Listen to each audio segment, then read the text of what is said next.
Asalaamu calaykum walaalayaal. Maanta waxaan jeclaystay inaan idinla wadaago darsi ama cashir aad muhiim u ah oo na wada anfici doono haddii Ilaahay subxaanahu wa tacaala ka raali noqdo. Darsigan wuxuu ku saabsan yahay dhammaanteena waxaan isticmaalnaa waxaan loo yaqaano social media. Social mediahan waxa waaye meel iska dhib badan waaye oo marar qaarkii waxaa laga yaabaa inaad waxyaabooyin qaarkii aad ku share garayso sida sawiraantaada iyo reactions inaad samayso ama commentyo inaad iska aad bixiso, maadaama meeshu ay tahay meel wada sheekaysi oo iska baashaal ay tahay. waxaa laga yaabaa gif inuu ka dhaco ama hadal aadan jeclaynin inuu barta bulshada ama yacni Facebook meelahaasi lagu share gareeyo ayaa macquul ah. Marka maalin uun adduunkan waa laga tagayaa. Marka waxaa jiro waxyaabooyin qaarkii oo adiga aadan jeclaan lahaynin markaad adduunkan aad ka faaruqdid in Facebook iyo social mediaha iyo meelaha ay sii marmaraan oo la arko, ama dadka ka dambeeyaba ay ku noqoto xanuun iyo xasuus markay arkaan sawiradaada iyo waxaad meelaha aad ku share garaysay. Saas daraaddeed Facebook waxay u siisay dadka option oo ah markaan dhinto kadib iga tir waxa la dhahayo, ama Facebookaaga laga tiraayo markaa dhimatid kadib. Marka yaanan hadal idinku daalinayna nakeena aan aragnay halkaan dhankaan midig waxaa ku yaalo 3 xariiqmood. 3daan xariiqmood oo midigtaada ah oo kore ayaa taabanaysaa. Markaad taabatid hoos ayaad u sii degaysaa. Halkaan waxaa qoran settings and privacy. Settings and privacy ayaad ku dhafanaysaa. Halkaan markaa imaadid settings ayaad ku dhafanaysaa. hoos ayaad u soo soconaysaa. hoos u soo soco, hoos u soo soco. Halkaan waxaa ku qoran account ownership and control. Account ownership and control ayaa dooranaysaa. Gudaha ayaad u soo galaysaa. Gudaha markaa u soo gasho halkaan waxaa ku qoran memorization settings. Halkaan ayaa taabanaysaa.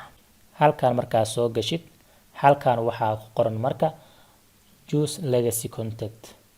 Legacy contact dooro. Yani legacy contact waxa waaye qof markaa dhimatid kadib uu manage gareynayo profile-kaaga ama yani account-kaaga manage gareynayo.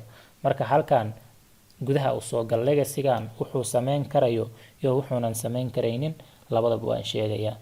Choose waxaad leedahay legacy account. Inta markaa soo gasho waxaad leedahay next. Next markaa dhahdo halkaan marka waxaa qoran choose friend ayaa qoran. Marka halkaan waxaad dooranaysaa 2 qof ama 3 qof oo adigu aad ku kalsoon tahay. Hadday ka dambeeyaan hodhowdii codsan karaan in Facebookaaga la tiro oo awood u leh inay codsadaan in Facebookaaga la tiro ayaa dooranaysaa. Markaad dooratid kadib save ayaad leedahay. Marka halkaan soo laabo. Marka intaanan soo laaban ka hor legacy friend-ga ama yani legacy contact-ga muxuu sameyn karayaa? Wuxuu sameyn karayaa waxay tahay legacy contact-ga wuxuu sameyn karaa wuxuu update gareyn karaa ama bedeli karaa profile-kaaga footadiisa iyo cover-ka footadiisa ayuu bedeli karaa. Marka wuxuu codsan karayaa inuu account-kaaga la tiro ayuu codsan karayaa oo leeyahay account-kan ha la tiro. Taasna waxay cadeymo u tahay adiga inaad dhimatay. Waayo legacy-gaaga mar hadduu codsado micnaheedu waxa waaye adigu waad dhimatay, waad rawaxday. Kadib waxa waaye wuxuu kaloo sameyn karayaa qofka legacy contact-ga wuxuu soo dejin karaa yani Facebook-gaaga waxaad ku share garaysay sida footooyinkaaga wixii la mid ah ayuu soo degsan karayaa haddaad dooratid legacy-ga. Marka legacy-ga muxuu sameyn karaynin legacy wuxuu sameyn karaynin ayaa waxay tahay account-kaaga caadiga ah ma gali karo oo meesha adiga dadka aad kala sheekaysatid chatting-ka ah ma gali karayo oo message-daada ma akhrin karo oo yani friend request-ga ma diri karo. Yani qof friend request ma diri karo. intaas oo dhan ma sameyn karo. Marka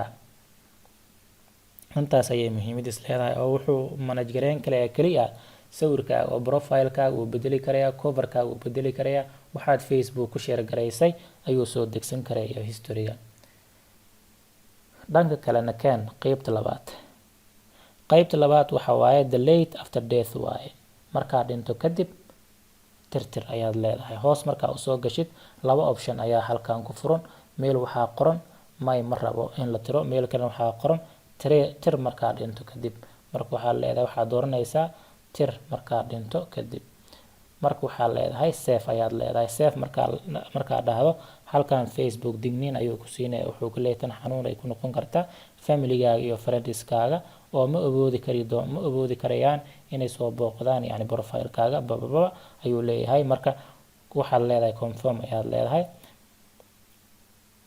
confirm markaa dhahdo halkan ayuu ku keenaya, wuxuu leeyahay friend dooro ama saaxiib soo dooro. saaxiibkan soo dooro ku leeyahay waxa ay dhow markaa dhimato waa kii uu codsan lahaa in lagaa tiro account-kaaga ama yacni ogeysiin lahaa Facebook ay weeye. marka waxaad leedahay choose friend ayaad leedahay, saaxiib ayaad halkan ku dooranaysaa. marka choose friend markaa dhahdo oo halkan aad imaadid meeshan ayaa kuu soo baxayso.